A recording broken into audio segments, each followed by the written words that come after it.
នេះជាសតតែមិនតន់កាត់ហើយនេះជាសតតែកាត់រួចអូខេសួស្តីបងប្អូនអរគ្នាស្វាគមន៍មកកាន់វីដេអូថ្មីដែលនិយាយពីការហើយម៉ូតសតដែលខ្ញុំលើកយកមកថ្ងៃនេះគឺមានឈ្មោះថាម៉ូតអិនតានូចុះផឹកទឹកហើយមូលហេតុដែលខ្ញុំនិយាយថាម៉ូតអិនតានូចុះផឹកទឹកដោយសារតែពីក្រោយវាក្រវេមក្រវាមដូចជាអិនតានូចុះផឹកទឹកចឹងហើយទើបខ្ញុំហៅវាថាអិនតានូចុះផឹកទឹកតែម្ដងទៅបាទហើយយើងក៏អាចហៅម៉ូតឈ្មោះនេះម្យ៉ាងទៀតគឺម៉ូតផ្លូវកណ្ដោផងដែរបាទតែនិយាយលេងសើចអីពេលដែលយើងមើលយូរទៅគឺវាពិតជាដូចផ្លូវកណ្ដោមែនបងប្អូនដោយសារតែវាខ្វែងខ្វាត់ហើយលលោង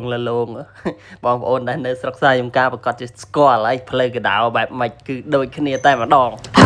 ការកាត់ម៉ូតនេះផងដែរគឺងាយទេគឺយើងធ្វើតែស្មៅជើងសក់សងខាងក៏ដូចជាខាងក្រោយតែប៉ុណ្ណោះហើយបើនិយាយពីភ្ញៀវខ្ញុំម្នាក់នេះវិញគឺបងប្អូនប្រុសគឺភ្ញៀវកំពូលស្រួលហើយកាត់គឺថានៅនឹងសំបីតែរុយតុំក៏មិនហ៊ានបកដែរហើយសម្រាប់ភ្ញៀវស្រួលបែបហ្នឹងទោះមួយថ្ងៃកាត់100នាក់ក៏មិនធុញដែរបងប្អូនឲ្យតែមានភ្ញៀវកាត់គឺឈរកាត់ទាស់តែរឹងជើងរឹងដៃអស់តែម្ដងតែចំពោះបើភ្ញៀវដែលពិបាកកាត់វិញសឹងតែកាត់ម្ដងហើយសឹងតែបន់ទេវតាឬក៏បន់ដូនបន់តាថាអើយឈប់មកទៀតទៅគឺខ្ញុំសុំកាត់តែម្ដងហ្នឹងបានហើយខ្ញុំជឿថាទាំងខ្ញុំទាំងគេជាងផ្សេងឲ្យតែប៉ះភ្ញៀវពិបាកកាត់គឺគិតក្នុងចិត្តថាបើមិនមកវិញក៏មិនអីដែរព្រោះភ្ញៀវបែបនេះគឺពិបាកកាត់ណាបងប្អូនគឺខ្ញុំអត់ចង់បានលុយនិយាយមែនពេលដែលកាត់ទៅគាត់សាំគាត់នៅដែរម្ដងកំងម៉ូតនេះម្ដងកំងម៉ូតនោះគឺពេលខ្លះយើងធុញទ្រាន់តែពេលដែលចាប់ដើមកាត់ដំបូងកំងម៉ូតនេះដល់ពេលកាត់យើងកាត់រួចរាល់បែរទៅជាស្រឡាញ់ម៉ូតនោះចាក់ប្រាប់យើងថាចង់បានម៉ូតបែបនោះវិញអាហ្នឹងគឺពិបាកកាត់មែនតើភ្ញៀវបែបហ្នឹងអធិស្ឋានផងនិយាយរៀងតដិតតិចបងប្អូនមើលវីដេអូកំ pl ែងអាប៉ែតពេកចង់លក្ខណៈថាចង់តាមអាប៉ែតមិនក៏មិនដឹងទេសម្រាប់ខ្ញុំហើយចំពោះពេលដែលយើងប៉ះភ្ញៀវដែលសាំបែបហ្នឹងបើពេលដែលមានតែភ្ញៀវម្នាក់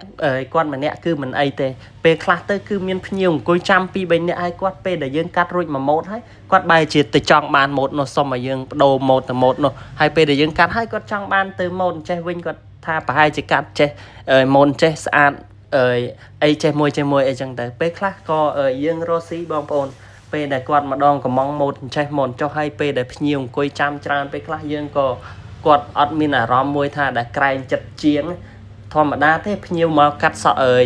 កំងជាងវាជារឿងធម្មតាតែដល់ពេលម្ដងកំងម៉ូតនេះម៉ូតនោះក៏យើងពិបាកដែរសម្រាប់ជាងហើយពេលនេះគឺម៉ូតអិនតានូចុះផឹកទឹកពីងយើងបានរួចរាល់ជាស្រេចជាស្ថាពរហើយចុះបងប្អូនយល់យ៉ាងណាដែរកុំភ្លេចជួយ comment ម្នាក់មួយផងហើយបើសិនជាចូលចិត្តរាល់វីដេអូរបស់ខ្ញុំបាទចែកម្លែកទៅកុំភ្លេចចុច like ចុច share ក៏ដូចជា comment ឲ្យខ្ញុំម្នាក់មួយផងហើយបើកាន់តែល្អបងប្អូនជួយ follow ឲ្យខ្ញុំម្នាក់មួយមកខ្ញុំអរគុណបងប្អូនទុកជាមុនផងដែរ